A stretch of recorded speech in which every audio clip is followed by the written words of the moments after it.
예, 우리 믿음은 살아있어야 됩니다. 여러분 믿음이 살아있기를 바랍니다. 우리가 인생을 살아가면서 생기를 잃어버리고 우리의 활력을 상실한다면 살아있음의 의미가 퇴색됩니다. 성도의 인생은 살아있는 인생이어야 되고 믿음도 살아있어야 되고 굳어버리면 안 됩니다. 소금 기둥처럼 굳어버린 믿음은 죽은 믿음입니다. 롯의 처가 소금 기둥 됐던 것은 믿음이 무너졌기 때문에 소금덩이처럼 굳어버린 겁니다. 많은 성도들 가운데 가끔 그런 성도를 봅니다. 그렇게 소금 기둥처럼 믿음이 굳어버린 영성. 여러분, 저는 우리 성도들은 끊임없이 소금 기둥이 아니라 활력과 생기가 넘치는 이런 믿음의 성도이기를 간절히 바랍니다. 예, 여러분 옆 사람 얼굴을 보세요. 눈이 이글이글하고 얼굴이 막 생기가 넘치고 활력이 가득 찼는가? 예, 여러분 표정에서 다 드러납니다. 얼굴이 다 굳어. 제가 우리 안수 집사님들 세 분 이번에 피택되셨는데 사진을 이력서에 붙인 것을 보고 다시 찍어오라 그랬어요. 왜 그랬을까요? 아니 다 굳어 있는 거예요. 어떤 분은 다시 찍어서 보내셨는데 여전히 굳어 있어요. 그래서 제가 웃으면서 한번 찍으려고요. 꼰대가 됐다는 얘기예요. 여러분 꼰대들은 얼굴이 굳어 있습니다.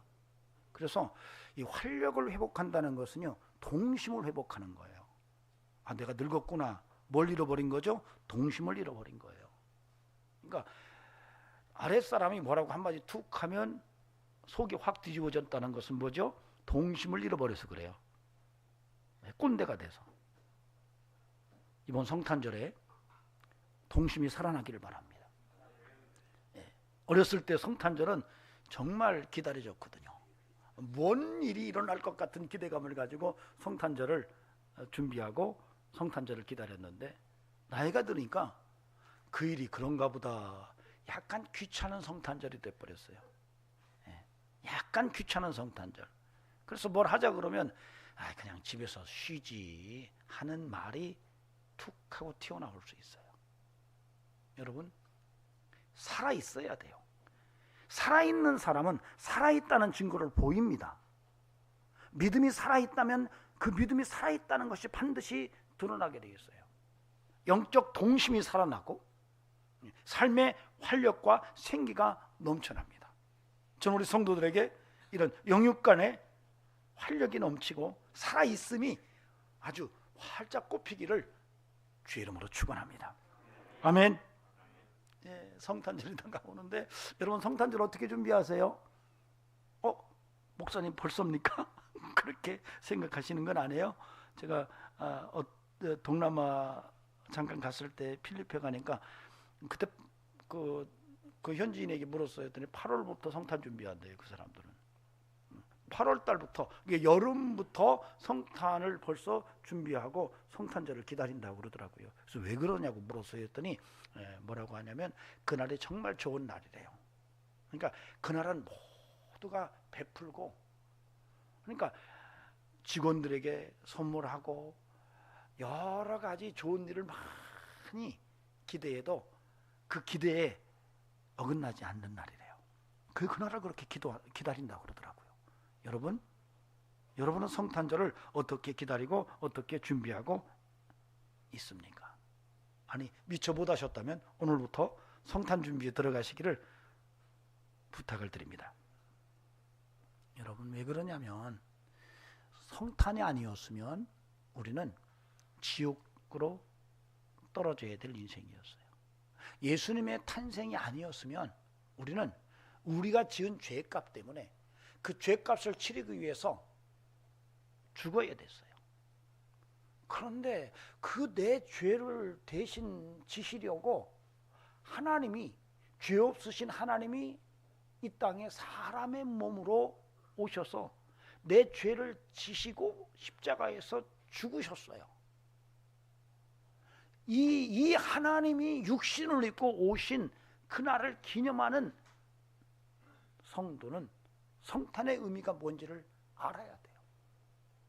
여러분 성탄절은 우리 기독교인들에게 가장 가장 축복의 날이에요.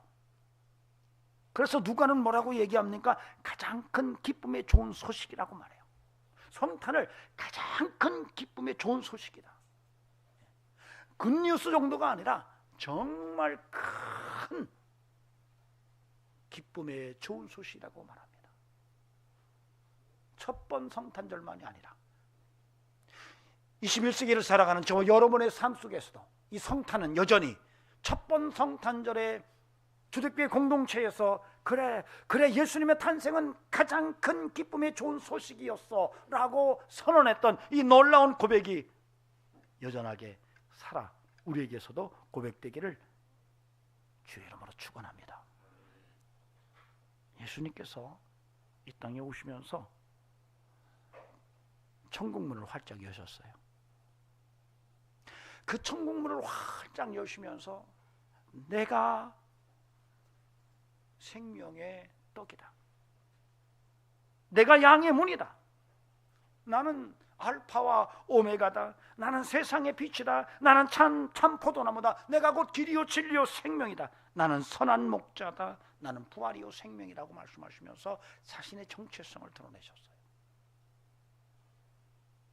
그래서 예수님의 탄생을 정말 절절하게 삶 속에서 붙들고 사는 이들은 그분이 누구인지에 대해서 분명하게 알 뿐만 아니라 그분의 정체성을 따라서 나도 그렇게 살려고 하는 뜨거운 열망을 가지고 하루의 인생을 살아간다는 겁니다. 저는 우리 성도들에게도 그런 은혜가 함께 하셔서 이제는 약간 귀찮은 성탄절이 아니라 정말로 정말 하나님이 기뻐하실 만한 동심을 회복한, 영적 동심을 회복한 이런 성도로 다시 한번 회복되고 변화되기를 주의 이름으로 축원합니다. 가브리엘 천사가 나사렛이라는 동네를 방문했습니다. 그 나사렛 동네에는 다윗의 자손 요셉이라는 청년과 정혼한 마리아라고 하는 정혼녀가 있었어요. 이 마리아에게 찾아와서 이 가브리엘 천사가 네가 은혜를 입었다. 마리아야 평안할지어다. 네가 하나님의 은혜를 입었다라고 말해요. 그러니까 갑작스럽게 천사의 방문을 받은 이 마리아가 깜짝 놀라요. 이런 인사가 어찌민가. 네가 하나님의 은혜를 입어서 아이를 잉태할 거고 그 아이가 태어나면 그 아이의 이름을 예수라 하라. 그는 지극히 높으신 이의 아들이고 다윗의 왕위를 이어갈 거고 야곱의 족속들을 통치하는 신분자가 될 것이며 그것이 영원할 것이다. 그러니까 마리아가 그렇게 말하는 거예요. 난 남자를 모르는데요.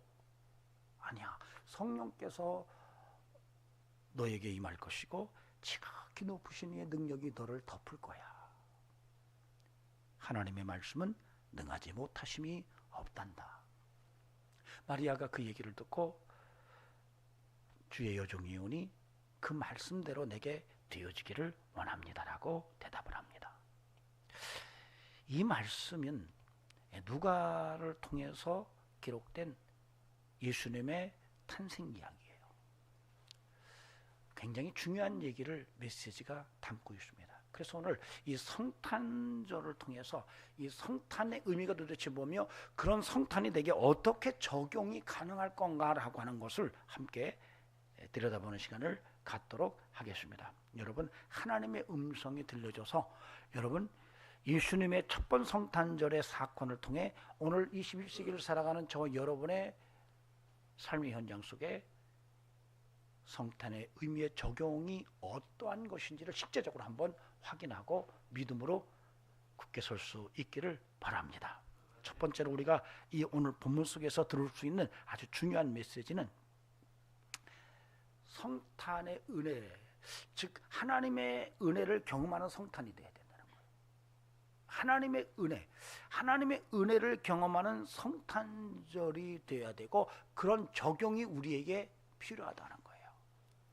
저는 우리 성도들에게 이번 2023년도 성탄절에는 하나님의 은혜가 삶 속에서 경험돼서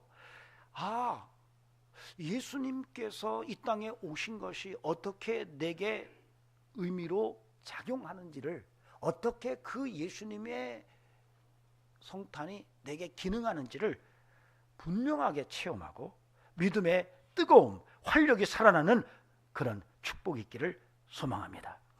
말씀을 보시기 바랍니다. 28절에서 30절을 여러분이 보시면, 그에게 들어가 이르되 은혜를 받은 자여 평안할지어다, 주께서 너와 함께 하시도다 하니 처녀가 그 말을 듣고 놀라 이런 인사가 어찌민가 생각하며 천사가 이르되 마리아여 무서워하지 말라, 네가 하나님께 은혜를 입었느니라.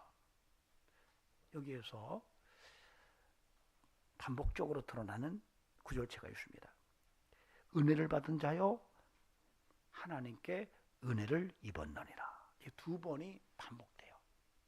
즉 누가는 예수 그리스도의 탄생을 이야기하면서 그 예수님의 잉태와 출생의 모든 과정을 하나님의 은혜로 봤던 거예요. 하나님의 은혜다. 이건 하나님의 은혜다. 왜 이렇게 봤냐면, 누가는 의사였습니다. 의사였던 누가는 바울 사도와 사도행전의 선교지를 함께 동행하면서 살았던 사람입니다. 그러니 바울과 함께 사도행전의 놀라운 역사를 보면서 누가가 충격적으로 받은 것은, 이 하나님의 은혜라는 것은 이것은 무엇과도 바꿀 수 없는 거구나라는 것을 깨달았던 거예요. 야, 이거 뭐야? 하나님의 은혜가 이런 거였어? 와, 여러분, 본인이 의사고 먹고 살기에 충분하고 명예나 어떤 여러 가지 사회적 지위를 얻어 사는데 부족함이 없는 사람이 오직 복음을 위해서 자신의 삶을 바울에게 내어놓고 복음을 위해서 살았던 누가예요. 왜 그랬을까요? 하나님의 은혜가 뭔지를 알았기 때문에 그래요.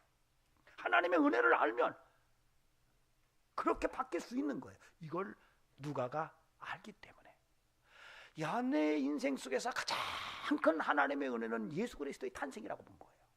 예수 그리스도의 탄생이 하나님의 은혜가 아니면 존재가 불가능했다고 본 거예요. 자, 이것을 우리에게 적용한다면 성탄절은요, 하나님의 은혜를 경험하는 놀라운 절기가 돼야 돼요. 여러분, 성탄절은 그냥 기쁘다고 좋으셨네 찬송 부르고 끝나는 것이 아니라, 진정 성탄절은 하나님의 은혜를 경험하고 그 은혜 때문에 울고 그 은혜 때문에 하나님 앞에 감사하고 예수 그리스도를 만난 것이 내 인생 속에 가장 소중하다는 것을 고백할 수 있는 이런 믿음이 성탄절을 통해서 우리에게 경험되고 확인돼야 된다는 것입니다. 전 저와 여러분의 삶 속에 이번 2023년도 성탄절에 하나님의 은혜가 뭔지를 다시 한번 경험하고 그 은혜 속에서 하나님께 영광 돌리고 찬양할 수 있는 이런 축복의 역사가 함께하기를 주의 이름으로 축원합니다. 여러분, 사실 마리아에게 은혜를 입은 자여라고 얘기를 해요. 그런데 마리아가 깜짝 놀라요. 천사가 나타난 것도 놀랬지만은 사실은 이 본문을 읽는 독자들은 마리아가 은혜를 입었다라는 사실에 대해서 의구심을 갖도록 본문이 쓰였어요. 그것은 뭐냐면, 한번 생각해 보시기 바랍니다. 이제 정혼한 여인이에요. 결혼한 것이 아니에요. 이제 결혼을 준비하고 있는 여인에게 임신이 됐어요. 야, 이렇게 되면 어떤 일이 벌어지죠? 뭐 지금은 큰 문제가 아닐 수 있었지만은 당시에는 이런 일이 벌어지면은 부정한 여인으로 취급해서 명예살인이 가능한 시대입니다. 즉, 네가 어떤 외간 남자를 만나서 애를 낳았어? 그러면 정혼한 남자는 이 여인을 공개적으로 죽여도 사회적인 지탄의 대상이 될 수가 없었어요. 근데 천사는 그런 마리아에게 은혜 받았다고 얘기하는 거예요. 하나님의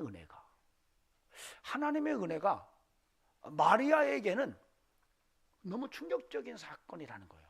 이거 독자가 볼 때는 그래요. 여러분, 우리가 인생을 살아가는데 어떻게 누가는 아니 정혼한 여인이 임신한다는 것을 은혜라고 말했을까? 왜 그랬을까? 누가가 왜 정혼한 여인이 임신해서 아이 낳는 것이 당시 사회적 지탄 대상이고 심지어는 죽을 수도 있는 건데 이것을 하나님의 은혜라고 기록했을까라고 하는 거예요. 여러분, 이게 해 아래의 세상 시각으로 보면은 이건 은혜가 될 수가 없어요. 그런데 하나님의 입장에서 보면은 이보다 더 큰 은혜가 없어요. 하나님의 은혜는 세상이 보는 눈과는 다릅니다. 세상에서 생각하는 은혜의 수준과 하늘에서 바라보는 은혜의 수준이 다르다는 얘기예요. 세상 사람들이 바라보는 축복의 이야기와 하나님이 바라보는 축복의 이야기가 차원이 다르다는 얘기예요. 오늘 그 얘기예요. 여러분, 성도들에게 하나님의 은혜가 어떤 것인지, 여러분, 그 하나님의 은혜는 때로는 내게 불이익이 될 수가 있고 정말로 아픔과 고통이 될 수가 있지만은 하나님께서 보실 때에 그것은 바로 놀라운 축복이며 은혜라는 거. 오늘 이 눈이 열려지는 성탄절이 돼야 돼요. 여러분, 이 믿음의 눈이 열려지시기를 바랍니다. 이번 성탄절에 여러분 그냥 여러분 또 작년에 왔던 그런 성탄절을 지내는구나 이렇게 여러분 그렇게 지내는 것이 아니라 정말로 믿음의 눈이 떠져서 이제는 정말 하나님의 은혜를 바라볼 줄 아는 시각이 우리에게서 뜨겁게 열려져서 그 은혜 붙들고 살아가는 성도가 될 수 있어야 할 것입니다. 좀 우리 성도들에게 그런 특별한 축복의 은총이 함께하기를 주의 이름으로 축원합니다. 바로 선택이거든요. 하나님께서 마리아를 택하셨어요. 메시아를 이 땅에 보내시려고 하나님이 마리아를 택하셔서 그 마리아가 어떤 불이익을 당하든지 하나님의 차원에서는 마리아가 정말 은혜 입은 자라는 것을 본문은 이야기하고 있습니다. 우리가 이 인생을 살아가면서 하나님의 선택 속에서 하나님이 내게 주신 사명이 있습니다. 그 사명은 때로는 내게 불이익이 될 수가 있고 고통이 될 수가 있고 아픔이 될 수가 있어요. 그러나 그럼에도 불구하고 믿음의 눈으로 바라보면서 그 사명 붙들고 믿음으로 나아가는 인생이라면 그 인생은 은혜의 인생이라는 거죠. 저는 우리 성도들과 저의 삶이 그런 은혜의 삶 속에서 하나님께 영광 돌리는 축복의 역사가 함께 하기를 소망합니다. 여러분, 하나님은 지금도 우리에게 은혜를 주시려고 서 계십니다. 여러분, 성경의 이야기는 다 은혜 얘기예요. 에덴 동산의 이야기도 은혜 이야기입니다. 노아 홍수의 이야기도 은혜 얘기예요. 다윗의 이야기도 은혜 얘기입니다. 바울의 이야기도 은혜 얘기입니다. 오늘 저와 여러분의 삶 속에 신앙생활하면서 예수 그리스도의 십자가를 붙들고 사는 삶 속에 하나님은 끊임없이 여러분과 저에게 은혜를 주시려고 지금도 서 계십니다. 여러분이 이 은혜가 예수 그리스도 안에서 우리에게 임했다는 사실을 생각할 때에 여러분, 이번 성탄절에 여러분의 삶 속에 하나님의 은혜가 강물처럼 흘러가기를 간곡히 주의 이름으로 축원합니다. 반석을 쳐서 물을 내리시고 맺지로 하여 만나를 내리시는 하나님의 은혜도 우리와 함께 할 줄로 믿으시기 바랍니다. 양으로 생명 주신 그 하나님께서 오늘 우리에게 그 풍성한 삶도 약속하셨으니 영육간에 여러분의 삶 속에 하나님의 은혜가 넘쳐나는 이런 성탄으로 여러분의 삶 속에 하나님께 영광이 드러나기를 주의 이름으로 축원합니다. 두 번째로 우리가 생각할 것은 35절입니다. 35절 말씀 같이 읽어보시겠습니다. 시작. 천사가 대답하여 이르되 성령이 내게 임하시고 지극히 높으신 이의 능력이 너를 덮으시리니 이러므로 나실 바 거룩한 이는 하나님의 아들이라 일컬으리라. 예. 여러분, 성탄절의 적용은 사실은 35절 속에서 또 하나 우리에게 하나님의 메시지로 들려옵니다. 마리아가 가브리엘 천사의 이야기를 듣고 깜짝 놀라는 거예요. 내가 남자를 모르는데. 내가 남자를 모르거든요. 그랬더니 가브리엘 천사가 그러는 거예요. 성령이 내게 임하시고 지극히 높으신 이의 능력이 너를 덮을 것이다.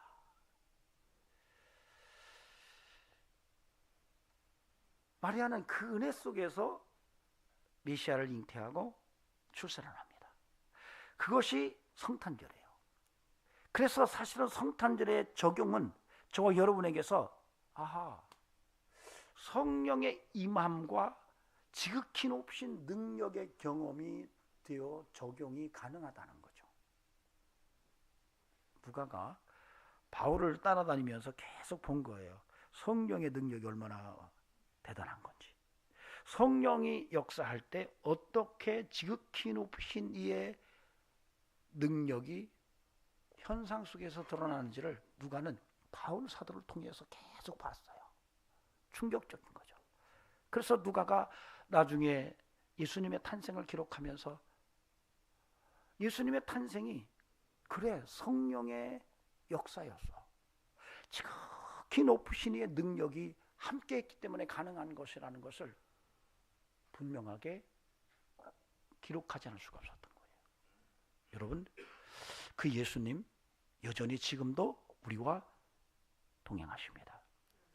그 예수님 붙들고 살면 여러분, 성령의 임재의 사건이 2000년 전에 있었지만 지금도 유효하고 지극히 높으신 의 능력이 우리와 함께하는 것이 여전히 유효하다는 것을 믿으시기 바랍니다.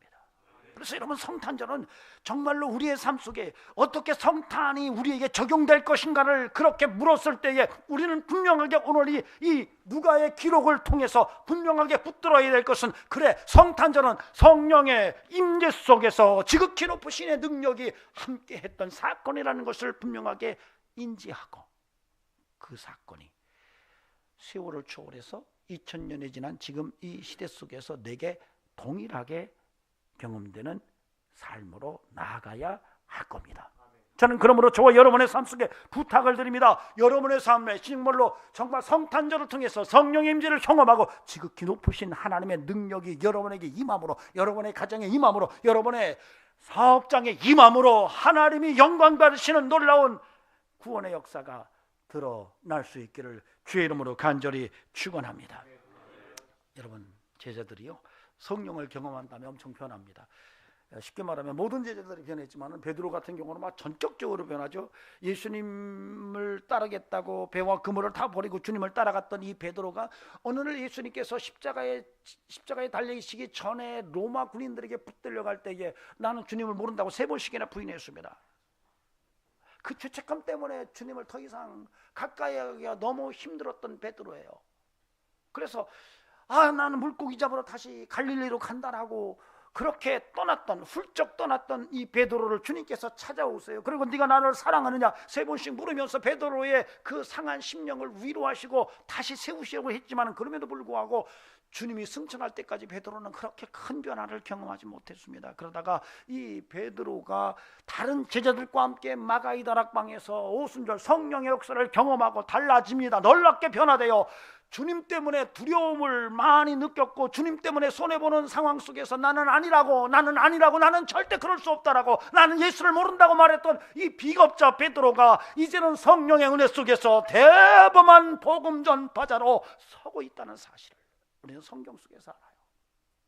여러분, 성령은 이렇게 우리를 바꿔놓습니다. 지극히 높으신 이의 능력이 베드로에게 함께해요. 그러니까 사람들이 베드로를 바라보면서 베드로의 그림자라도 내 몸으로 지나가기를 바랬어요. 심지어 바울 같은 경우는 바울의 손수건을 달라고 그렇게 얘기를 했어요. 손수건을 좀 주세요. 그 손수건을 가지고 가서 바울이 쓰던 손수건을 환자들에게 올려놓으면 손수건을 올려놓은 그 환자가 나았던 거죠. 여러분, 이게 여러분 그냥 2000년의 사건이 아니고 오늘 여전히 예수 그리스도 안에서 그리스도의 탄생 속에서 믿음으로 성령의 임재를 경험하고 정말로 지극히 높으신 이 능력을 힘입는 성도들에게 동일하게 나타난다는 사실을 오늘 여러분이 믿음으로 붙들고 그런 삶의 적용이 함께 할 수 있기를 간곡히 부탁을 드립니다. 그냥 지나가는 성탄절이 돼서는 안 돼요. 수없이 지내셨을 거예요. 저 우리 황 집사님 같은 경우는 어릴 때부터 신앙생활 하셨대요. 그러니까 성탄절 되면은 생각나는 게 있을 거예요. 야, 눈깔 사탕 어떻게 먹으러 가는 거냐? 그래서 가셨을 수 있어요. 교회에서 주는 빵이나 뭐 그 여러 가지 그 당시에는 학용품들을 많이 주니까 그것 받으러 막 달려갔을 수 있어요. 성탄절만 기다렸을 수 있어요. 이제 그런 것이 아니라 이제는 성령의 임재를 경험하고 또 더 나아가서 지극히 높으신 의 능력을 경험하는 성탄절로 우리가 바꿔놔야 돼요. 여러분, 겉모양의 성탄절이라 정말로 중심에서 우리 속에서 영성이 하나님의 은혜 속에 예수 그리스도를 통해 영광을 드러내는 삶으로 나아가는 축복이 있어야 할 겁니다. 그런 성탄절 되시기를 주의 이름으로 축원합니다. 자, 마지막으로 한 말씀 드립니다. 37절 38절 말씀 여러분 보시기 바랍니다. 대저 하나님의 모든 말씀은 능하지 못하심이 없느니라. 마리아가 이르되 주여 요종이 오니 말씀대로 내게 이루어지이다. 이렇게 말해요. 그러니까 천사가 마리아에게 그러는 거예요. 하나님의 말씀은 능하지 못하심이 없어. 이렇게 말해요. 근데 이 천사의 말에 마리아가 반응을 해요. 말씀대로 이루어지기를 내가 원합니다. 야, 이건 대단하죠. 여러분, 이번 성탄절에는 이런 신앙 고백이 있길 바랍니다. 여러분, 우리의 신앙 고백이 분명해야 돼요. 마리아가 한 얘기가 그거예요. 하나님의 말씀은 반드시 성취된다는 얘기를 하는 거예요. 여러분 그렇게 믿으십니까? 하나님의 말씀은 반드시 성취돼요. 예수님의 탄생은 바로 구약의 예언이 성취된 거예요. 그냥 어느 날 갑자기 예수님이 짠 하고 등장한 것이 아니라는 얘기예요.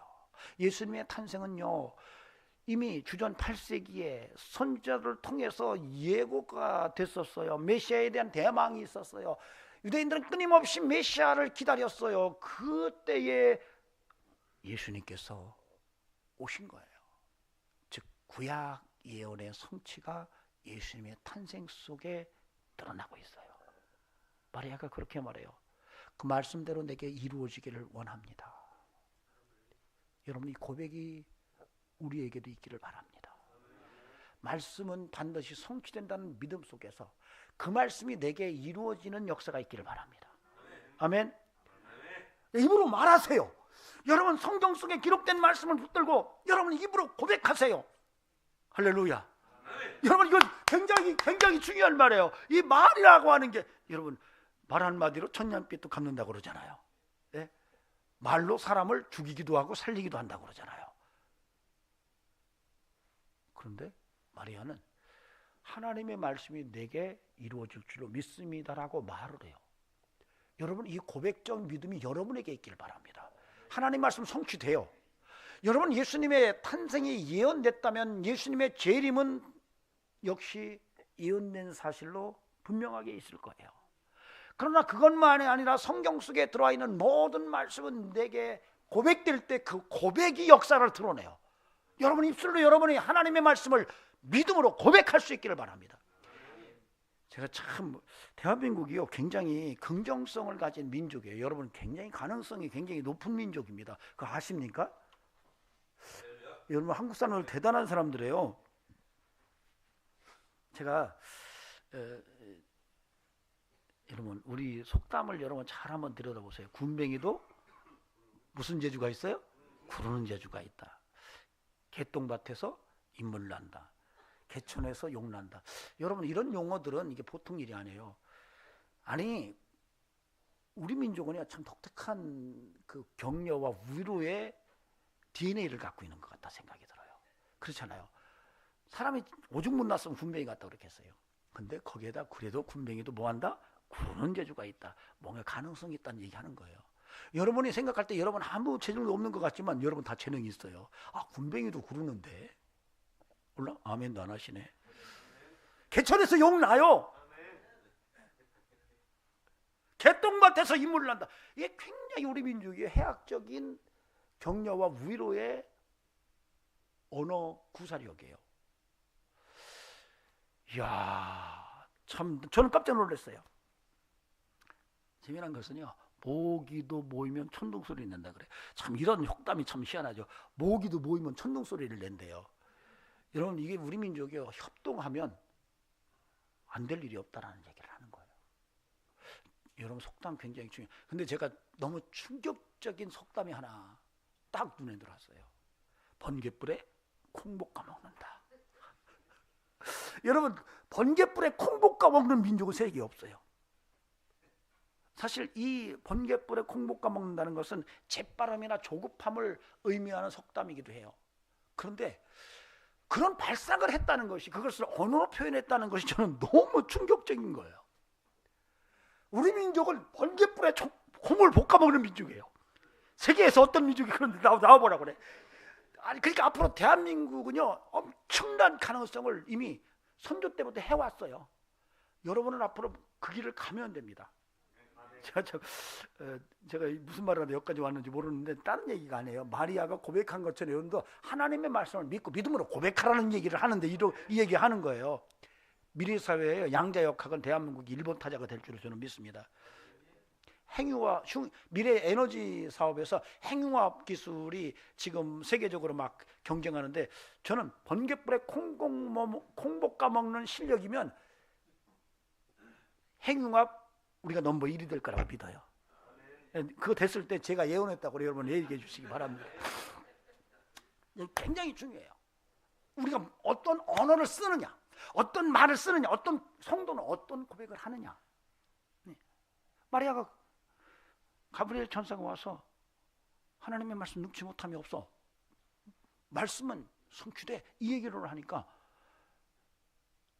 아멘, 그것이 내게 이루어지기를 원한다고 말하겠다. 여러분 하나님의 말씀 66권의 이 하나님의 말씀이 살아있음을 믿으신다면 여러분 이것이 내게 이루어질 것을 믿으시기 바랍니다. 그래서 여러분이 그 말씀을 붙들고 그 말씀을 고백하세요. 내게 이 말씀이 이루어질 줄로 믿습니다 하면서 여러분 믿음으로 나아간다면 마리아를 통해서 태어나신 예수님의 탄생의 놀라운 기적이 여러분에게도 함께할 줄로 믿습니다. 기도하시겠습니다. 주님 감사합니다. 은혜가 있는 성탄 준비하게 하시고 성령의 임재와 능력을 맛보는 성탄절 되게 하옵소서. 하나님의 말씀이 성취됨을 믿고 믿음으로 고백하는 영성을 갖게 하옵소서. 이제는 우리 구주 예수 그리스도의 은혜와 하나님 아버지 살아계심과 성령님의 역사하심이 오늘도 2023년도 성탄을 어떻게 준비하며 어떻게 적용할지를 말씀을 통해서 깨닫고 그렇게 살기로 마음의 뜻을 정한 심령들에게 영원토록 함께 하시기를 간절히 축원하옵나이다. 아멘.